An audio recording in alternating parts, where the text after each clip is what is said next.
Yang pertama, kita belajar tentang jauh hidup hewan kata.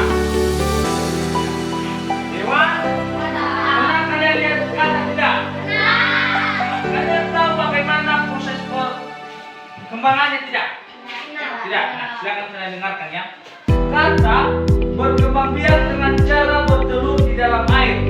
Telur-telur itu akan menetas setelah kurang lebih 10 hari. Telur itu menetas menjadi berudu yang hidup di air. Nah, ini dia berudu. Ini dia berudu. Yang dulu berudu menjadi berudu. Kemudian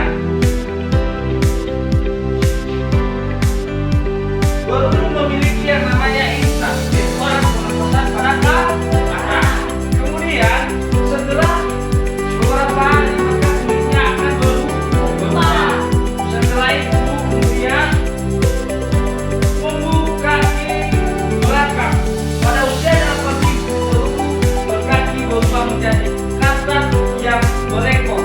Ekor ini kemudian akan memendek dan bernapas dengan paru-paru. Setelah pertumbuhan anggota tubuhnya sempurna, kata akan berubah menjadi katak dewasa. Nah, sepresat kata ini baru maka proses atau alat pernapasan yang digunakan adalah insang, ya. Insang. Kemudian setelah katak bertumbuh dewasa, maka alat pernapasan yang digunakan adalah apa tadi?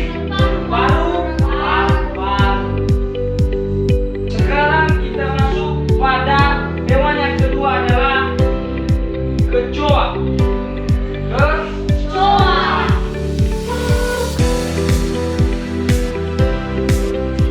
Kecoa merupakan salah satu serangga yang juga berkembang biak dengan cara bertelur. Setelah beberapa lama, telur kecoa akan berubah menjadi kecoa muda yang disebut nimfa. Bentuk nimfa mirip dengan kecoa dewasa, hanya warna kulitnya yang berbeda. Nimfa beberapa kali mengalami pergantian kulit sampai yang menjadi kecoa dewasa. Nah, kecoa dewasa juga memiliki yang unik. Ya. Yang pertama, dia itu mirip seperti nimfa, namun warna kulitnya berbeda dengan warna kulit kecoa dewasa. Kemudian kita masuk pada hewan yang ketiga adalah jauh hidup cakung.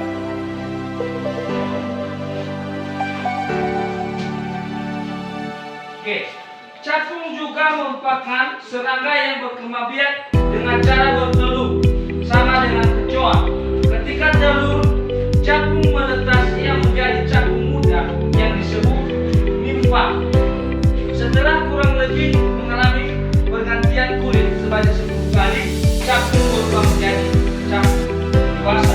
Nah, kecoa juga bersama dengan cakung juga bersama dengan kecoa yang dimana mengalami beberapa pergantian warna kulit. Ada 10 pergantian warna kulit pada cakung. Tidak ada yang masih kurang dimengerti dari apa yang saya sampaikan. Dipersilakan untuk bertanya. Oke, tepuk tangan dulu.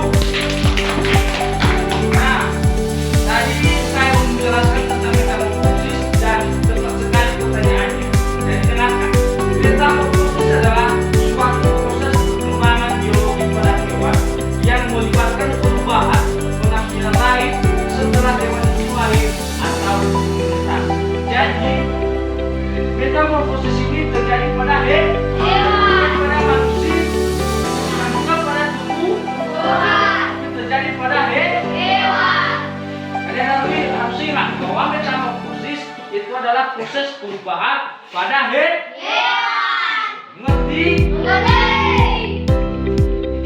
Oke, sekarang kita melakukan diskusi kelompok. Nanti saya akan membagikan gambar dan kalian mengamati. Setelah itu kalian menjawab pertanyaan-pertanyaan yang Bapak berikan.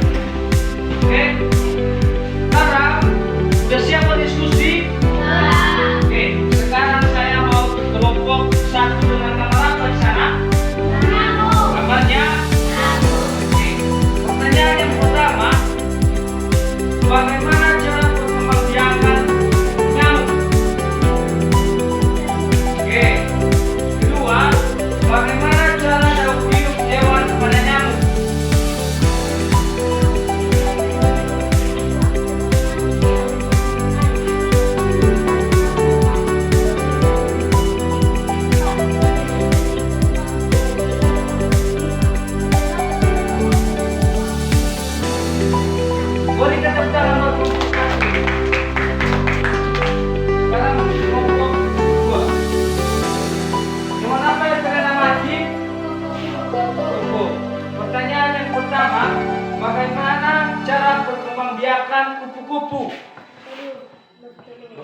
bagaimana cara daur hidup hewan pada kupu-kupu?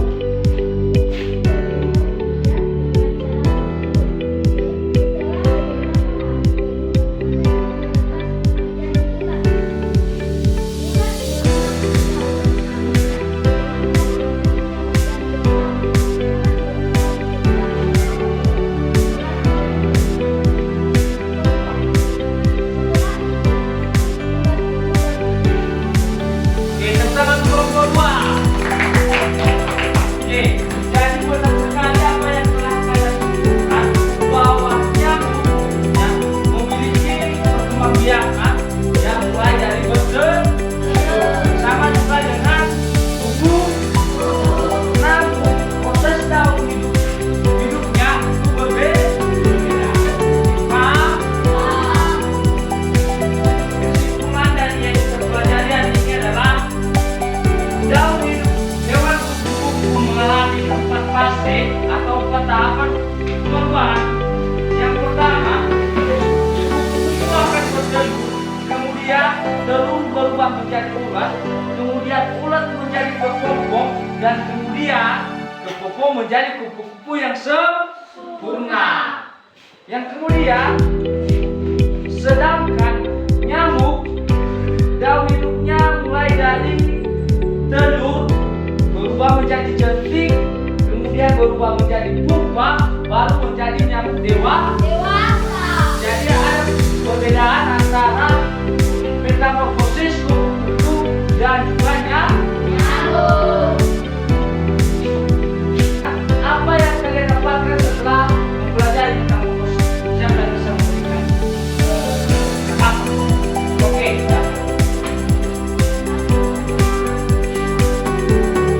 Oke, apa lagi?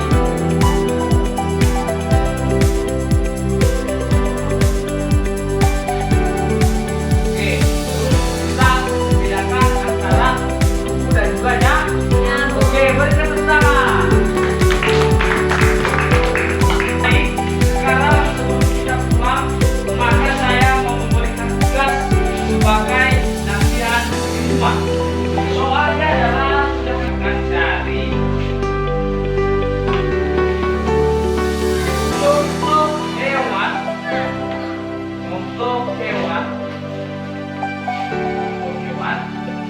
metamorfosis sempurna